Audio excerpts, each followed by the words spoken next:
Hey everyone, welcome back to the channel. I'm so excited you're here today because we're going to talk about something that many of you might be thinking about. How to transition from a traditional 9 to 5 job to becoming a virtual assistant. I know it sounds like a big change, right? The idea of leaving the comfort of your steady paycheck and jumping into something new and remote can be both thrilling and a bit scary. But don't worry, you've got this. In this video, I'm going to break down the steps you need to take to make this transition as smooth and successful as possible. So let's dive in. Again, our topic for today is how to transition from a traditional job to being a virtual assistant. Again, hello everyone. My name is Devlin, and I'll be your presenter today. I'm the founder of Virtual Force Staffing, and we are also the creator of Your Virtual Assistant Directory. It's a new website. It's www.yourvirtualassistantdirectory.com and also Virtual Force Staffing Corp. So, our company was established in 2023. And as an entrepreneur myself, I recognize the need for virtual assistants who could help with the growing demands of entrepreneurship, hence the birth of Virtual Force Staffing Corp. And the VA directory, which is the Your Virtual Assistant directory, was created in 2024 recently as a directory designed for virtual assistants who aim to acquire clients cost effectively. Okay. If you will check our previous videos, you will see in our videos, I talked about more about the virtual assistant directory and what are the benefits. Okay, so let's move on. Number one way is you have to know why you're making the change. Okay, so first things first. Before you even think about making the leap, it's important to know why you want to become a virtual assistant. Um, what's your why? What's your motivation? What's your motivation behind this shift? It is the flexibility or working from home. Do you want to be your own boss, set your own hours, and work on your own terms? Or maybe you're just looking for a career change that aligns better with your lifestyle and passion. Take a moment to really reflect on what's driving you.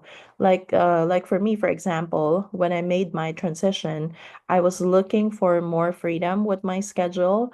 I was tired of being stuck in the office every day and missing out on time with my family. Having a clear understanding of your why will help you stay motivated during the inevitable bumps in the road. Trust me, they'll come. Knowing what you're working toward gives you something to hold on to when things feel uncertain. Okay, so know why you're making the change first. And then next is to evaluate your skills and explore different niches, okay, or niche. Let's dive into your skill set. If you've been working in a traditional job, you likely already have a wide range of skills, right? That can transfer seamlessly to the world of virtual assistants. Think about the task you've been doing. Are you good at organizing, managing schedules, handling customer inquiries, or working with spreadsheets? These are all highly sought after skills for virtual assistants, just so you know. But here's the thing, don't feel like you have to specialize in just one niche right away. This is the common mistake that I've been noticing for some of the virtual assistants or aspiring virtual assistants. They seem to focus in just one niche. While it can be tempting to pick a specific area to focus on, my advice is to start broad and explore a variety of niches. That's what I did. And as a new virtual assistant, it's beneficial to try out different roles and see what you enjoy and where your strengths truly lie. You might begin by offering services like social media management, email marketing, administrative tasks, or even customer service. As you gain more experience and confidence, you'll start to get a better sense of what you excel at and what you'd like to focus on long term. Okay. The beauty of being a VA is the versatility you have in terms of what you can offer. By trying out different niches, you'll have the chance to diversify your skill set, make more connections, and figure out where you'll fit best in the market. This flexibility is a key, especially in the early stages. You can always narrow your focus later once you find the area that truly resonate with you and align with the kind of work you want to do in the long run. Okay?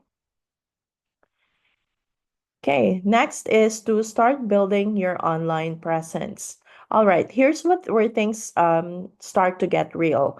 Marketing yourself. Okay, as a virtual assistant, you're not just going to be hired based on your resume. You'll need to be actively market, or you need to actively market yourself, and that starts with building an online presence. If you're not on LinkedIn yet, it's time to create a professional profile that highlights your skills, experiences, and your transition into the VA world. A solid LinkedIn profile can go a long way in helping you stand out. You'll also want to think about creating a portfolio or a website where potential clients can learn more about you and see examples of your work. Even if you're just starting out, showcasing what you're good at, whether through blog posts, case studies, or testimonials, will help you gain credibility. When I first started out, I didn't have any direct VA experience, but I used my LinkedIn to show how my previous job skills were transferable. It helped me land my first client way quicker than I expected. Okay, so moving on, another is to start small and transition gradually. Okay, here's the thing. Um, my advice is don't quit your 9 to 5 job cold turkey. I know it might sound tempting to just dive right in, but trust me, it's better to ease into the VA role gradually. Start by taking on a few VA projects during your off hours, weekends, or after work, and get a feel for the work. Doing this will allow you to test the waters without the financial stress of relying solely on your VA income right away. You'll also get a better idea of the type of clients you want to work with and the tasks you actually enjoy doing. Once you feel more comfortable, both in terms of clients and income, then you can think about making the full transition. Okay.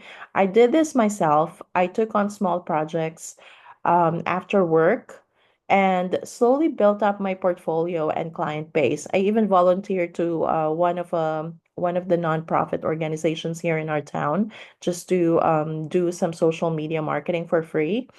It was so much less stressful knowing I still had the stability of my regular job while I was figuring things out. And next way is to set up systems and tools. Okay, before you even transition, um, we have to talk about tools and systems. Okay, you're about to step into the world of remote work, which means staying organized and productive is key. You'll need tools like Google Workspace, Microsoft Office, or project management tools like Trello, Asana, or Notion to keep everything running smoothly. Having the right systems in place helps you stay on top of deadlines, communicate effectively with clients, and manage multiple projects at once. And trust me, as a virtual assistant, you'll be juggling multiple tasks across different clients. So you need a reliable system. One of the best things I did early on was set up a simple project management tool to track my tasks and deadlines. I use Asana for that. It kept me from feeling overwhelmed, and I could always refer back to it to stay on track. And our sixth way is to manage your finances like a freelancer. Okay, so now let's talk about the money side of things. When you're transitioning from a traditional job to becoming a VA, one of the biggest changes is managing your finances as a freelancer. That means no more regular paycheck every 2 weeks, and you'll need to be proactive about setting aside money for taxes, expenses, and an emergency fund.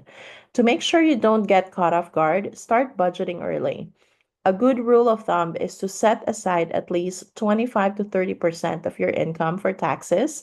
And if you can, try to diversify your client base so you're not relying too heavily on one income source. Trust me, when I first started, I didn't plan properly. Okay. And it left me scrambling during slow months. But once I got my financial systems in place, I felt much more secure. Okay, next is to build client relationships and seek referrals. Finally, let's talk about building relationships. And relationships is very important in the virtual assistance world. As a VA, your clients are everything. Happy clients are more likely to return and refer you to others. So it's really important to focus on communication, meeting deadlines, and delivering excellent work. Make sure you're transparent with clients and regularly update them on your progress. And here's a pro tip: don't be afraid to ask for referrals. Once you've established a good rapport with a client, simply ask if they know anyone else who might benefit from your services. Okay. Word of mouth is one of the best ways to grow your business, and a simple referral request can go a long way in helping you land your next client. I personally received a lot of new clients just by asking for referrals after completing successful projects. Your current client are your best advocates. Treat them well, and they'll send business your way. So there you have it. Transitioning from a traditional job, being a virtual assistant might seem like a huge step, but it's completely doable with the right mindset and preparation. Take the time to figure out why you're making the switch, assess your skills, build your online presence, and gradually ease into the VA world. With the right tools and mindset, you'll be on your way to a successful VA career in no time. So if you found this video helpful, don't forget to like, subscribe, and hit that notification bell so you can stay updated on more tips for building your VA business. And if you're ready to get started, Virtual for Staffing Corp and also your virtual assistant directory is here to help connect you with clients who are looking for talented VAs like you. So thank you so much for watching, and I'll see you in the next video. Bye bye.